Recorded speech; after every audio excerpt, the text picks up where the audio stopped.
I got removed from my parents' house by social services last week because my mom is going through some issues at the moment and is too depressed to leave her bed.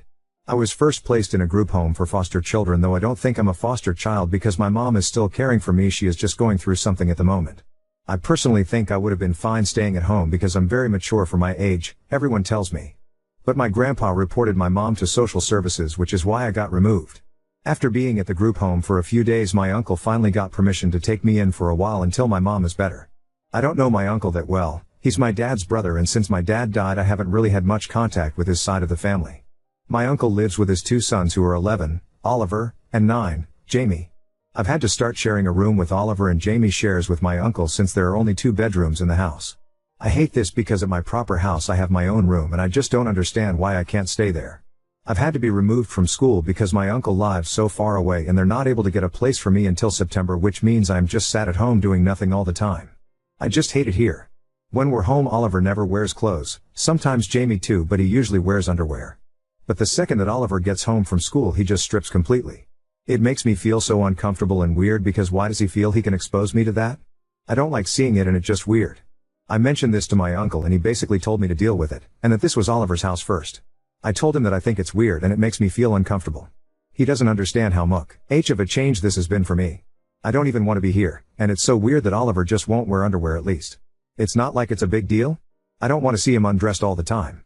Especially when I invited my friend Max over, Max felt so uncomfortable that he left early when he was meant to stay for the entire day. I'm not allowed to go over to his house, which just makes it worse because now it's ruining my friendships.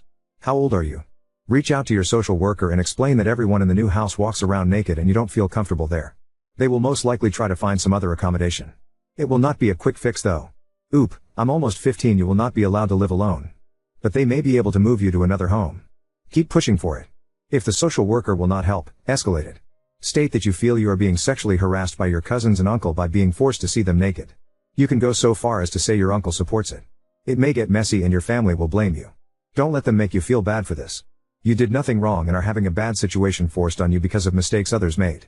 None of this is your fault. You will survive this, and you can potentially have a better life if you are able to separate yourself from them. I am so sorry you are going through this. It sounds really hard. Is there a social worker monitoring your foster placement? I'm wondering if there is any adult other than your uncle you could speak with about this. Update 1. My uncle and I spoke about my cousins, and my uncle for once I think was really nice and reasonable. He apologized to me, said he was stressed with work and all the change and he shouldn't have taken it out on me. He said he shouldn't have said it was Oliver's house first because now it's all our house. He said he's going to speak to my cousins that they need to wear underwear around the house or a dressing gown. I told him I really was feeling lonely and depressed and that I wanted to get back into school. So we went back to my social worker and told them I really wanted to be put back in school and I'm feeling really depressed just sitting around the house. They managed to find me a place at a local school, which I started last Monday. Things have gotten better, but over the last few days I've been trying to organize a meetup with my mom, but she isn't answering my texts/calls and I'm getting a little worried about her. Last year I found her overdosed and had to call the ambulance, and I'm really worried she has done something to herself again. I've texted and called my grandpa also, but he's not responding. Does anyone know what I can do? Can I call the police to go and check on her? I'm glad to hear things are a little better. Are you from the UK? If so, call the police on 101 and ask for them to do a welfare check on your mother. Give the details that you are in foster care and that you have caught your mother attempting to commit suicide in the past. They should do a check and update you/your social worker, who will update you. Oop, thank you, I'll do that on the walk home from school today. My lessons start in 10 minutes, so I won't be online again until later today. Talk to your uncle about your worries about your mom. He is your guardian temporarily. You should also have a caseworker assigned to you. I suggest talking to both of them about your worries about your mom. Either one of them can call the police on your behalf regarding a welfare check. Unfortunately, the police don't always take minors seriously in these kinds of situations. Oop, I think someone told me on the last post that my social worker is my caseworker because I think caseworker is just the American term for it, but I'm not sure. Okay, I will get back in contact with my social worker today if I can't get the police to do anything. Thank you. Okay, are you in the UK? In that case, I think your social worker should be the one to contact. They can contact the community mental health team if necessary. I wish you all the best. It must be awful being so worried about your mom. Oop, yeah, I am. It's all I can think about at the moment, so it's really worrying me. I just keep reliving the day I found her. I'm really mad at my grandpa because he's the reason I've already been forced to be removed from my mom, so I can't look after her, and now he's not even responding to me.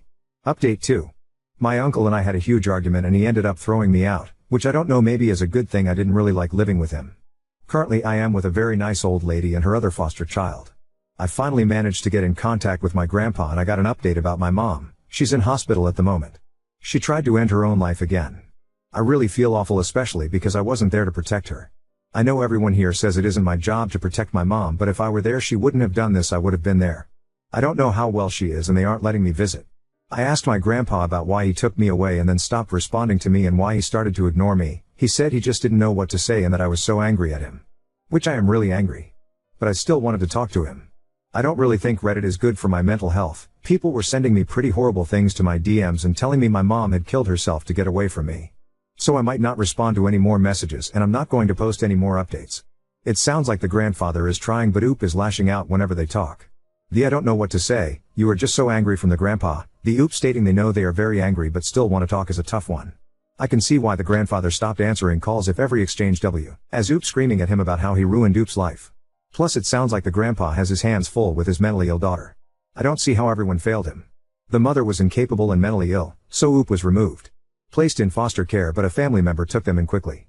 The underwear thing was nuts, but two similar-aged boys sharing a room and a complaint about not wearing clothes, especially if it was very normalized before Oop lived there, may have not seemed significant to the uncle at the time. He rethought it, apologized, and tried to make changes. Oop never said what led to him leaving uncle's house, but he admits to being very angry. He talks a lot about why he just doesn't understand why he can't go home, and it is very possible he engaged in some sabotage of the situation, thinking if he got kicked out they would let him go home. Social workers are checking in on him and got him enrolled in school. More than everyone failing him, I think he is a victim of very unfortunate circumstances. Dead dad and mentally/emotionally incompetent mother. Oop, you're just making up random shit about me. I haven't lashed out at anyone. My grandpa hadn't responded to me at all since I was removed, and my messages to him consisted of hi, hello, how's mom? Could I get uncle to drop me off to visit mom? Hi, I didn't lash out at him. I never lash out at anyone. One thing I never do is lash out because that's what dad used to do and I know how it makes everyone else feel. My grandpa didn't respond to me because he assumed I was upset at him, which I was. I never told him. I never lashed out at him or anyone else. Oop never said what led to him leaving uncle's house, but he admits to being very angry. Again, you're just making things up in your head to blame me, insinuating that it's my fault I was kicked out because I was angry. Saying I sabotaged it? I have never sabotaged anything. Nothing that has happened to me has been my fault, nothing. I do everything I can to make the people around me happy, everything. All the time. And I get nothing back. And yes, I asked my uncle's family to wear some underwear around the house. Jesus, is that so much to ask? No one puts me first, no one. The only person who even cares about me is my mom, and she's going to fucking kill herself and I can't even fucking do anything to help her.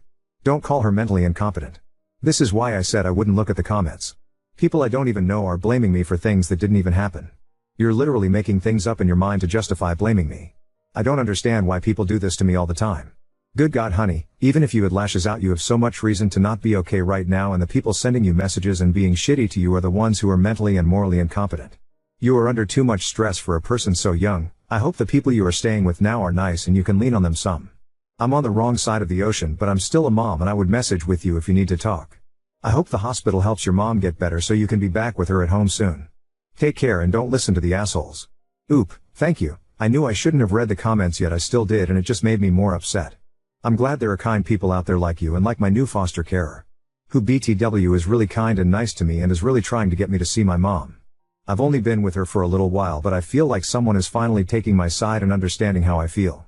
I'm embarrassed to say, but I cried so much yesterday and she was there just helping me, and that's something I've never had before.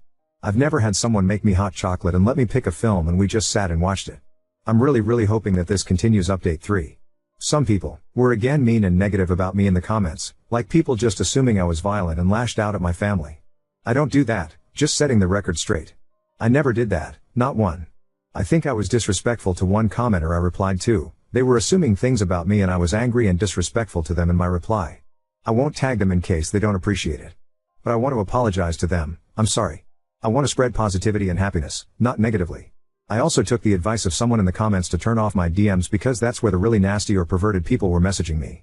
I am currently living with Jay, the old lady foster carer I told you all about. She is very nice. She's made me feel really welcome in her home, and she's been fighting for me to be able to see my mom in person. I feel like I finally have someone fighting in my corner. For the first time in a long time I feel really positive and happy. She even drove 30 minutes to pick up my friend from my old school so he could visit. I felt really guilty, but she acted like it was no big deal at all. I really hope things continue how they are and that my mom gets better soon and I can see her. Also, I feel guilty being a burden on Jay so much. I tried to clean the house for her when she was sleeping, but she came down and sent me to bed. She won't let me do chores for her, which is making me feel so guilty, and my grandpa would always say I would get lazy if I didn't do chores, but Jay isn't letting me. I feel so guilty because I feel really happy here.